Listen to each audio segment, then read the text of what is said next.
In this video, let's take a look at a problem together dealing with quadratic equations. More specifically, we're going to apply our understanding of quadratic equations to solve a quadratic function and look at a projectile motion problem together. Let's get started. A model rocket is fired upward at an initial velocity of 192 feet per second.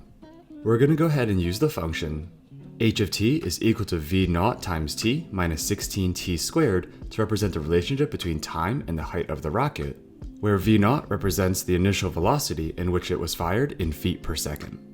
If this v naught symbol is a little bit new to you, just try to remember it represents the initial velocity in each of these types of word problems, or the starting velocity of the object.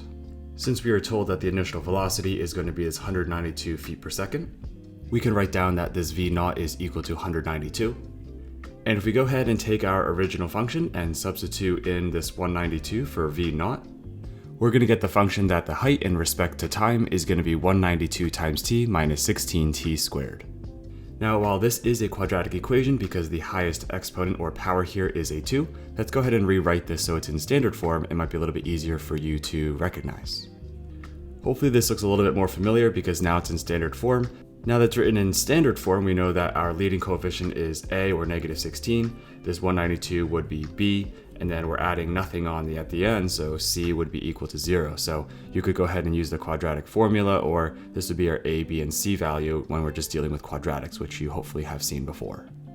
All right, so now that we have our quadratic function for this particular problem, let's go ahead and apply it to one of our questions here. So now for this question, we're being asked how many seconds is the rocket going to be at a height of 432 feet above the ground. Now we're looking for the number of seconds, and that's going to be represented by t. So we're going to be looking for this t variable. That's going to be our unknown here. Now we're looking for that time at a very specific height. That specific height here is going to be at 432 feet, which is really just h of t, or a specific height at a specific time. So let's go ahead and substitute in 432 for this h of t. So we're going to look for this specific height and given a specific time. So we're going to solve for that time. So we have this negative 16 multiplied by this t to the second power. And then we're going to go ahead and add on this 192 multiplied by t. Here we now have a quadratic equation with just one variable to solve for. We're going to go ahead and see if we can solve for t. And we can do this by starting off by rewriting this in standard form. So we can start by subtracting 432 from both sides. And when we do that, we're going to get 0 on the left side, and that's going to be equal to this negative 16 multiplied by t to the second power, plus this 192 multiplied by another t, and then we're going to go ahead and subtract 432. All right, now our equation is in standard form. Let's see if we can factor out any GCFs. That's typically a good idea to try to make it easier to solve, whether we're factoring or completing the square or solving by square roots or the quadratic formula. We typically like some smaller numbers. Now you can play around with this a little bit, but it turns out you can factor out this negative 16 here. If you factor out negative 16, you're going to be left with t raised to the second power. So again, you might need to play around with your factors a little bit here. And then going to be minus, and then what's 192 divided by 16? Well, that happens to be 12. So it's going to be minus 12 multiplied by t. And again, it has to be negative because a negative times a negative is a positive. And then at the end here, we're going to have a positive. And let's see, I think that's going to be 27 because 27 times 16 is going to be that 432. Okay, so we want the whole right side to equal 0 because the left side is equal to 0. So let's see what values of t would make that true. So let's go ahead and put 0 is equal to negative 16. Now you could go ahead and use some different methods here, but I think we can factor this one. I'm going to go ahead and think of some factors here.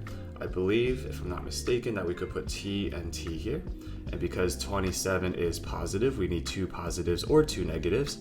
And 2 factors that multiply, I'm thinking, are going to be 9 and 3. But because we have a negative 12 as our b value, we need a minus 9 and a minus 3. Okay, so let's go ahead and put those 2 in, and this factors really nicely. All right, so we have our linear binomials here. To make the right side equal to 0, this negative 16 has no effect. but if we can make this binomial here equal to 0, then the whole right side will equal 0. So that would happen if t was equal to positive 9. If t was positive 9, then this whole binomial would equal 0, then everything's being multiplied, you'll still get 0. And then if we look at this linear binomial, we would find out that t would have to equal 3 for that to equal 0, and that would cause the whole right side to equal 0 as well. So what does t equals? So concluding what t equals 9 and t equals 3 actually means, basically it means that at 3 seconds and 9 seconds, this rocket is going to be at that specific height of 432 feet above the ground. Alright, next we have one more part of this question. The question here is, what is the maximum height that the rocket reaches on its flight? So I'm going to show this two different ways. One, using a little bit of a shortcut, and two, using maybe something that more of you may feel more comfortable doing or maybe more familiar with. Alright, so for this problem we are looking for the maximum height of this rocket, so that's going to be the vertex, right? The part where the parabola turns around. Remember, this is the function we're dealing with for this problem. And hopefully we can recall our formula for the axis of symmetry, which is x equals negative b over 2a, which helps us figure out the center or where the vertex is going to be for the parabola. And that's going to be the y value is going to tell us the maximum height for this rocket. In this particular problem, our x is just represented by t here, so that's just going to be the same variable. So for the AOS, we're going to have t is equal to this negative b over 2a. This negative 16 is going to be our a value, and this positive 192 is going to be our b value. So when we solve for time here, it's going to be t is equal to negative 192, and that's going to be all over this 2a, or 2 times the negative 16. 2 times negative 16 is negative 32, so we're going to have negative 192 divided by negative 32, and if you divide those two numbers here, we're going to get t is equal to 6 seconds. Now be careful, this t equals 6. This doesn't actually tell us the maximum height, it just tells us when the rocket is at its maximum height. To figure out the actual maximum height, we're going to take this t equals 6 value, substitute it into our function wherever we see t, and that'll tell us their actual maximum height, or what h of 6 or h of t is going to be in this specific situation. Substituting in, we're going to get h of this 6, that's going to be plugged into the function, and that's going to be equal to negative 16 multiplied by this 6 raised to the second power. Now let's go ahead and add 192 multiplied by this 6 one more time. 6 squared is going to be 36, so this is going to be negative 16 multiplied by 36. And if we go ahead and multiply 192 by 6, we're going to get 1,152. Multiplying this negative 16 by this positive 36, we're going to go ahead and get negative 576. And if we add this 1,152, we're going to come up with positive 576. And so what we're finding out here is that if we do h of 6 here, or we plug in 6 into the function, at 6 seconds we're going to end up with a specific height of 576, which ends up being our maximum height here. Therefore, we can conclude, at 6 seconds, the rocket is at a maximum height of 576 feet in the air.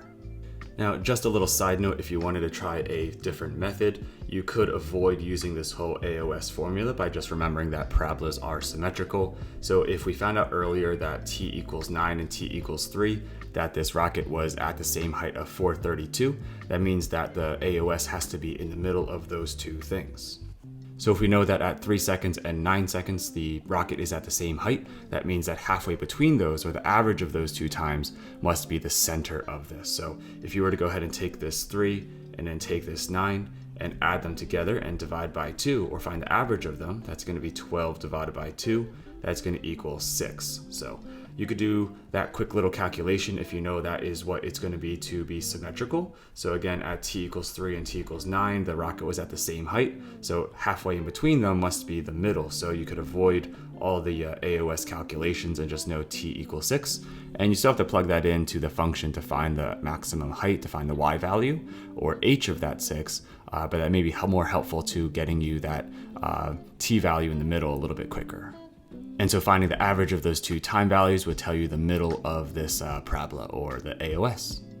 Now, just to hopefully put this all together, let's go ahead and just draw a quick picture to see what's going on with this rocket. Here is our y-axis, or h of t. And here's our x-axis, which represents t, or time. And if we actually take our quadratic function that we had earlier and just find the zeros of this original quadratic function, we can say 0 is equal to, and factor out this negative 16t, then we would be left with t minus 12.